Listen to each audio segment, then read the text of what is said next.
Can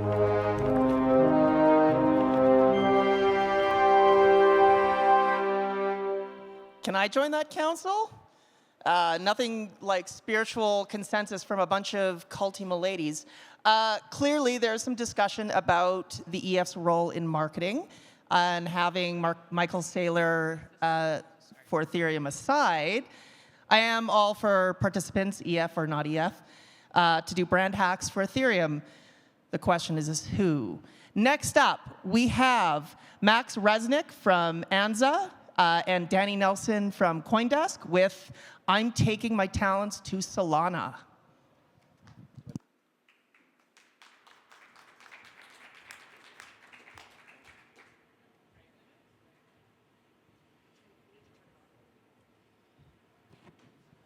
Testing? Okay. All right. Good morning, everybody. I am Danny from CoinDesk. I'm here with Max Resnick. He works at Anza, which is building a client for Solana, and he is formerly of the Ethereum world. And so we're going to kick it right off, Max. I want to use this time to talk about the differences that you see between Ethereum and Solana, and also really dig into your personal choice to move from from Ethereum to Solana. And I want to start it off with a tweet of yours from June when you still were working in the Ethereum world. You said, quote, "I'm tired of Ethereum losing to Solana. I want us to start winning again. But that means we need to start playing our game, not theirs. Apple doesn't compete on price with $100 Chinese Androids. They compete on quality. They simply build better products that people want to use." And you continued, "We have, on Ethereum, you were referencing, we have better dev tooling, more decentralization, more security, and better mechanism design. And we need to use these tools to deliver a compelling user experience." So that, at least in June of last year, is a pretty compelling statement that there's issues with Ethereum against Solana, but you were really positioning yourself on the side of, I want to help Ethereum succeed. 6 months later, you were moving to the Solana ecosystem. Just walk us through the progression in your thoughts, how you got from that place to where we are now. Yeah, so I guess my kind of wake-up call for, hey, something is really deeply wrong in Ethereum was in May, I went out to this event in Sonoma County, California, where we had a bunch of EF researchers and a bunch of academics. And this was kind of the height of this complete frenzy about a tester-proposer separation, which was this idea of separating out the role of attesting to the block, validating it, and proposing the block. And this is something that was pushed by Justin initially with execution tickets, but then spawned a whole stream of like 20 different ETH research posts. And I kind of thought, hey, this idea is going nowhere, and we're just spinning our wheels. Meanwhile, we haven't scaled the chain. We haven't increased the transaction throughput. We haven't done anything to reduce the block time. These are things that users actually care about, not basically doing esoteric mechanism design research that ultimately is not going to end up going into the chain in any way. And so I just felt we were kind of spinning, working on the wrong problems, and then I started speaking out. I had this kind of like Make Ethereum Great Again tweet. And then, I did think we had a lot of advantages on ETH. Like I mentioned, like dev tooling, like we have better mechanism design. Still, there is better mechanism design on ETH than Solana, I will say, although I'm working to change that, obviously, on the Solana side. But that doesn't mean that you can just rest on your laurels and sit tight, continue producing 13, 15 transactions per second while your competitors are doing thousands and hope for the best. Because ultimately, you may have network effects, you may have a lot of things going for you, but if you don't scale, if you don't make the chain faster, if you don't make it easier for users, they're going to leave. And they did end up leaving, and now Solana's dominating ETH on all kinds of metrics, including users and transaction volume and trading volume. And I think that will continue to happen. Was it inevitable that Ethereum would end up resting on its laurels, in your opinion? I don't think it was inevitable. I think it was a conscious choice by leadership or lack thereof at the Ethereum Foundation. And I think Vitalik, my sense was he made a conscious choice to step a little bit back while the ETF discussions were going on. And then it seemed like he was ready to jump back in after those got approved. but somehow there was some stall there. It just didn't quite feel like the old Vitalik. Like, for me, Vitalik is really one of the smartest people in the space, and especially reading his early work from before the merge, kind of all that early work is really lucid, is very, very, I felt like he's like almost the only person who was really getting it back then. But then when I read the stuff he's putting out now, I feel like, it's not quite there. It's not the same level of sharpness that he was in 2019, where I think he was like peak Vitalik. He was just putting out all these extremely, extremely lucid posts. And I think it's partly just because he's not as interested in Ethereum today as he was in 2019. He's more interested in AI safety and other kinds of things. And when you don't put the time in this like extremely complicated, fast-moving industry, you start to kind of lose your edge. And I think that's basically what happened. So in my mind, that speaks to the importance of having a very active and engaged figurehead to get things through, which is interesting because in the Solana ecosystem, you could make an argument that Tolly inhabits, at least sometimes he has inhabited some of the same space as Vitalik, and yet I heard as recently as a few weeks ago someone, endearingly refer to Anatoly as, at this point, just a phone salesman. And not really engaged. And, and in spite of that, or maybe because of it, it seems like Solana continues to progress. What do you think of that? Yeah, I guess in trading firms, they have this concept of bus risk. So if somebody gets hit by a bus tomorrow, does the firm go under? I think the bus risk on Solana is much less bad. If, God forbid, something happened to Anatoly, I think we would continue chugging along, making the chain faster. He is engaged still. He does work on technical problems. I talk to him almost every day about some of the work that I'm doing. But he's not a Vitalik-type God Emperor figure. And I think that's extremely good for the network because it allows new voices to come along, new ideas. Tolly is kind of a person who I almost think of him as like an oracle where he kind of speaks in riddles. And so if you take the time to really sit down and understand what he's saying, there's a lot of nuggets of really important and not easy to find truth in them. But it's not in the same way. Like, I think that's a very different world. And Vitalik was almost like taking in a bunch of information and spitting out a summary that was accessible to everybody. Whereas Tolly is more like kind of the person doing the riddles, and then you have to kind of decode the riddle and turn it into the nugget of truth and turn that into IBRL after that. So he occupies a very different role. I think he's not as critical in the system, which is not to say anything bad about him. It just means that the rest of the system is robust enough that if that piece was removed, the whole tower wouldn't fall down. Mm-hmm. And walk us through the cultural and political differences between Ethereum land and Solana land. Yeah, I think the Solana account on Twitter just put out a piece about how we have a lot of athletes. I think we have a lot of people who really, really like to win, who are extremely competitive. I'm somebody like that too. I kind of grew up playing a lot of games, like competing, and it's so much better to lose with people who also want to win than it is to like lose when everybody else isn't trying. I think even if we're going to lose, it's like, hey, I would rather have everybody on the same page grinding as hard as possible. And it also gives you the best chance to win. But I would say that's the biggest difference is like this competitive versus collaborative mindset. And it's not to say that one of them is better than the other, but certainly if two people are competing and one of them has a collaborative mindset and the other one has a competitive mindset, the person with a competitive mindset is going to eat the lunch of the person with a collaborative mindset. So that's, I would say, the biggest difference is, hey, we're all competitors, we're all kind of athletes and people who've done competitive things in their life, and we bring that same energy to building the chain. Solana wins, IBRL, internet capital markets, all of that is like our sport, and we're playing to win. And for Solana, for Ethereum, just this morning we saw some leadership changes at the top of the Ethereum Foundation. But what's it going to take for Ethereum to turn this ship around, in your opinion? Yeah, I've met Tomas, but I haven't met the other co-ED. I think Tomas is a smart guy, so we'll see.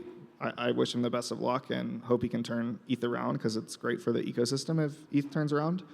I do think it is a big mistake to have two EDs at a time like this because this is a time where Ethereum needs extremely strong leadership. you're basically like that picture of everybody in the race, and Solana and Sui and Celestia are all pointing like towards the finish line, and like ETH is pointing backwards. And you need to turn that ship, huge, unwieldy ship, all the way around. And it's just really hard to do that with two people in the room rather than one. And so I think I would have liked to see a figure like Danny Nelson. I think Tomas is also probably going to be good, but I really dislike the decision to do two instead of one, and I think other people have commented on this. We'll see how it works. I wish them the best of luck. Some change was needed, but I don't know if it was the right change that they did end up making. Yeah. You had a tweet, I think, shortly before you publicly went over to Anza, where you were calling for Ethereum to be on a war footing, and you actually tweeted a picture of Amsterdam, and it made some joke along the lines of, you could bomb this one little spot, take out a bunch of validators, and Solana would be over. Maybe a little bit of an exaggeration, but the effect of that is to say Ethereum really needs to take this challenge more seriously. Is that right? Right. I think there was at some point I said, if Solana is the first credible competitor to Ethereum, and everybody laughed at me, and they're not laughing now. They're crying looking at the volume and the REV charts and everything on Twitter. I really thought we could have probably made some changes earlier before all this shift happened on ETH and been in a much better position. But if you ignore the problem, it doesn't go away. It just gets bigger. Mm-hmm. And the longer ETH waits to scale the L1 and make necessary changes, the more problems it's going to have, the more it's going to have to compromise its values if it wants to win, and we're starting to see that. Yeah, and with those changes that Ethereum can make, there's the Pectra hard fork coming up. We were talking backstage a little bit about that. Just bring the audience up to speed, on that debate. What's the big changes that could be coming and maybe should be coming? Right, so if you listen to the optimist version of what ETH is going to become in the next 5 years, it's like we're going to have thousands of gigagas rollups all settling with Ethereum DA and with synchronous interop. Okay, so none of those things are true. The math does not add up on that. Right now, ETH, for context, does about 1.5 to 2 megagas per second. Base does 26 megagas per second, which is million gas. And we're saying we're going to get to 1,000 gigagas rollups. Of course, it's not happening. 26 megagas on base per second is already half of the total ETH blob capacity right now. So ETH is going to double blob capacity in Pectra, and then they're going to do another increase in Fusaka.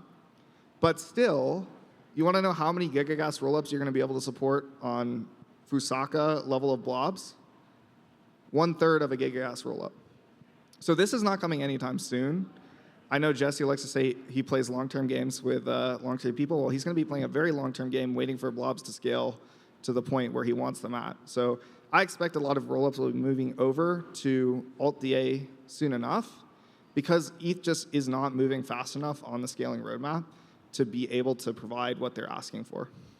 And why is it, do you think, that ETH isn't scaling fast enough? Is it possible to scale ETH fast enough? Are the right people not working on this problem? Are there the right people there, but they're not doing the right things? I think it's a combination of a lack of talent. I think there's been considerable talent outflows from ETH because people who actually have the ability and the understanding to provide scaling solutions are kind of disillusioned with you want to go somewhere which rewards scaling solutions if you're into providing good scaling solutions, right? So if you are in a system where when you propose something new, a validator in the Sahara Desert running on a Raspberry Pi says, hey, excuse me, sir, I have 5 megabit upload. I'm not going to be able to participate in this. We should probably kill this idea that you have that's going to make the chain better because I want to continue running my hobby validator in the Sahara. You're going to go to another ecosystem because it's just not good. It's just not fun to be in that environment. So part of it is solo stakers are like Sophons. If you read Dark Forest or Three Body Problem, they're just killing the chain, killing the culture of the chain, and they need to go. And the other is, I think, a lack of engineering talent because they haven't hired for that. There are some teams, the Reth and the Nethermind team are incredibly strong. Also, we had some incredibly strong devs at Consensus on the Besu and Teku team. But you kind of need all 5 clients to be up to speed on that rather than just 2 of them. And so I think ETH would be considerably better off if they just abandoned every other client but Reth and Nethermind, and maybe like Lighthouse or something on the Consensus side and Prism. And basically, if you just do that and you just remove all the slowness, and you would probably be way better off and be able to scale. And one thing I would just say is, like, look at the Monad hardware specs.